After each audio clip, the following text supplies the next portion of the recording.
जय श्री कृष्णा दोस्तों। आप सभी का हमारे यूट्यूब चैनल प्राचीन स्टडी में हार्दिक स्वागत है।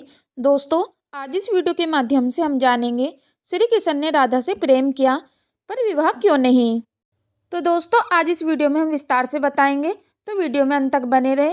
यदि आपने अभी तक हमारे चैनल को सब्सक्राइब नहीं किया तो चैनल को सब्सक्राइब अवश्य कर लें। चलो तो दोस्तों, आपका बिना समय गवाए कहानी की ओर बढ़ते हैं। दोस्तों, जब भी प्रेम की मिसाल दी जाती है तो श्री कृष्ण राधा के प्रेम का नाम सबसे ऊपर लिया जाता है। राधा कृष्ण के प्रेम को जीवात्मा और परमात्मा का मिलन कहा जाता है। सदियों से पीढ़ी दर पीढ़ियां राधा कृष्ण की प्रेम कहानी पढ़ती चली आ रही हैं। दोस्तों, लेकिन जब भी हम राधा कृष्ण की प्रेम कहानी सुनते हैं तो मन में यही सवाल आता है कि श्री कृष्ण ने राधा से विवाह क्यों नहीं किया। इसके पीछे कई तरह की व्याख्या दी जाती हैं। आइए तो दोस्तों जानते हैं उन सभी कहानियों के बारे में। दोस्तों, आप सभी से हाथ जोड़ के निवेदन है, यदि आपने अभी तक हमारे चैनल को सब्सक्राइब नहीं किया तो चैनल को सब्सक्राइब अवश्य कर लें।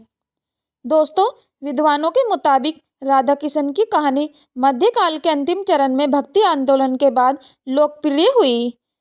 उस समय के कवियों ने इस आध्यात्मिक संबंध को एक भौतिक रूप दिया। प्राचीन समय में रुक्मणी सत्यभामा समेता प्रचलित थी, जिसमें राधा का कोई जिक्र नहीं मिलता है। देव की पुत्र श्री कृष्ण कुछ समय तक गोकुल में रहे, उसके बाद वृंदावन चले गए थे। दोस्तों, श्री कृष्ण राधा से 10 साल की उम्र में मिले थे। उसके बाद वह कभी वृंदावन लौटे ही नहीं। इसके अलावा कहीं यह जिक्र भी नहीं मिलता कि राधा ने कभी द्वारिका की यात्रा की हो। दक्षिण भारत के प्राचीन ग्रंथों में राधा का कोई उल्लेख नहीं मिलता है। दोस्तों, एक मत यह भी है कि राधा ने श्री कृष्ण से विवाह करने से मना कर दिया था, क्योंकि उन्हें लगता था कि वह महलों के जीवन के लिए उपयुक्त नहीं है। राधा एक गवाला थी, जबकि लोग श्री कृष्ण को किसी राजकुमारी से विवाह करते हुए देखना चाहते थे। श्री कृष्ण ने राधा को समझाने की कोशिश की, लेकिन राधा अपने निश्चय में दृढ़ थी। दोस्तों, एक अन्य प्रचलित व्याख्या के मुताबिक राधा ने एक बार श्री कृष्ण से पूछा कि वह उनसे विवाह क्यों नहीं करना चाहते हैं। तो भगवान श्री कृष्ण ने राधा को बताया कि कोई अपनी ही आत्मा से विवाह कैसे कर सकता है। दोस्तों, श्री कृष्ण का आशय था कि वह और राधा एक ही हैं, उनका अलग अलग अस्तित्व नहीं है। राधा को यह एहसास हो गया था कि श्री कृष्ण भगवान हैं और वह श्री कृष्ण के प्रति एक भक्त की तरह थी। वह भक्ति भावना में खो चुकी थी, जिसे कई बार लोग भौतिक प्रेम समझ लेते हैं। दोस्तों, इसलिए कुछ का मानना है कि राधा और श्री कृष्ण के बीच विवाह का सवाल पैदा नहीं होता है। राधा और कृष्ण के बीच का रिश्ता एक भक्त और भगवान का है। राधा का श्री कृष्ण से अलग अस्तित्व नहीं है। विवाह के लिए 2 लोगों की आवश्यकता होती है। दोस्तों, कुछ लोग इसकी इस तरह से भी व्याख्या करते हैं कि सामाजिक नियमों ने राधा कृष्ण की प्रेम कहानी में खलनायक की भूमिका निभाई है। राधा और श्री कृष्ण की सामाजिक पृष्ठभूमि उनके विवाह की अनुमति नहीं देती है। राधा को ठीक तरह से समझने के लिए रस और प्रेम के रहस्य को समझना होगा। यह आध्यात्मिक प्रेम की आनंददायक अनुभूति है।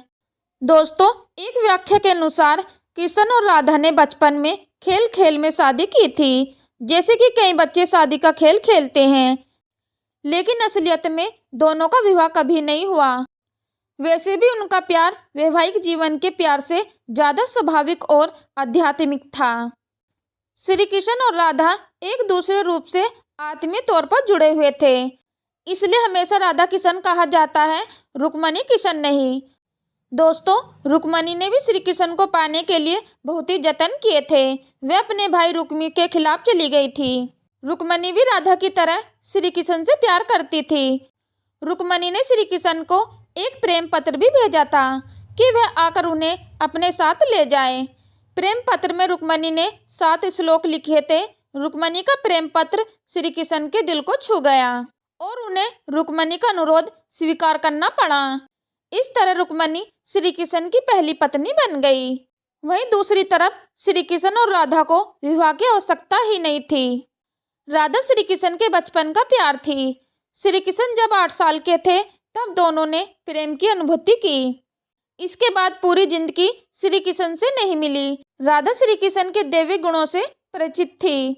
उन्होंने जिंदगी भर अपने मन में प्रेम की स्मृति को बनाए रखा। यही उनके रिश्ते की सबसे बड़ी खूबसूरती है।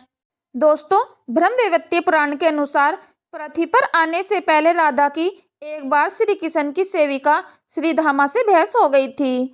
राधा रानी क्रोधित हो गई और श्रीधामा को राक्षस के रूप में पैदा होने का श्राप दे दिया। बदले में श्रीधामा ने भी राधा को श्राप दे दिया कि वह एक मानव के रूप में जन्म लेंगी और अपने प्रियतम से 100 साल के लिए बिछड़ जाएंगी। उसके बाद तुम्हें फिर से श्री हरि की संगति प्राप्त होगी और तुम गोकुल को वापस लौटोगी। दोस्तों, ऐसी भी मान्यता है कि श्री कृष्ण ने राधा से इसलिए विवाह नहीं किया क्योंकि वह साबित करना चाहते थे कि प्रेम और विवाह दोनों अलग अलग चीजें हैं। प्रेम एक निस्वार्थ भाव है, जबकि विवाह एक समझौता या अनुबंध है। दोस्तों, एक मत के मुताबिक श्री कृष्ण ने राधा से इसलिए विवाह नहीं किया ताकि मनुष्यों को आंतरिक प्रेम के बारे में सिखाया जा सके। राधा कृष्ण का संबंध कभी भी भौतिक रूप में नहीं, बल्कि वह बहुत ही आध्यात्मिक प्रकृति का है। दोस्तों, पौराणिक कथा में प्रचलित अन्य कथाओं की तुलना राधा कृष्ण से नहीं की जा सकती है। हालांकि राधा कृष्ण के प्रेम की कितनी भी व्याख्या क्यों न कर ली जाए, सब कम ही है। उनका प्रेम हमेशा मानव जाति के लिए आध्यात्मिक प्रकाश की तरह जीवित रहेगा। दोस्तों, आशा करती हूँ कि आप सभी को इस वीडियो के माध्यम से पता चल गया होगा कि श्री कृष्ण ने राधा से विवाह क्यों नहीं किया। यदि दोस्तों आपको यह वीडियो अच्छी लगी है तो अपने दोस्तों को अवश्य शेयर करें और नीचे दिए गए कमेंट बॉक्स में अपनी राय अवश्य बताएं। यदि दोस्तों आपने अभी तक हमारे चैनल को सब्सक्राइब नहीं किया तो चैनल को सब्सक्राइब और वीडियो को लाइक कमेंट अवश्य कर दें। यदि दोस्तों आप राधा रानी के सच्चे भक्त हो तो नीचे कमेंट बॉक्स में राधे राधे अवश्य लिखें। दोस्तों, अपना कीमती समय हमारी इस वीडियो को देने के लिए आप सभी का तहे दिल से धन्यवाद।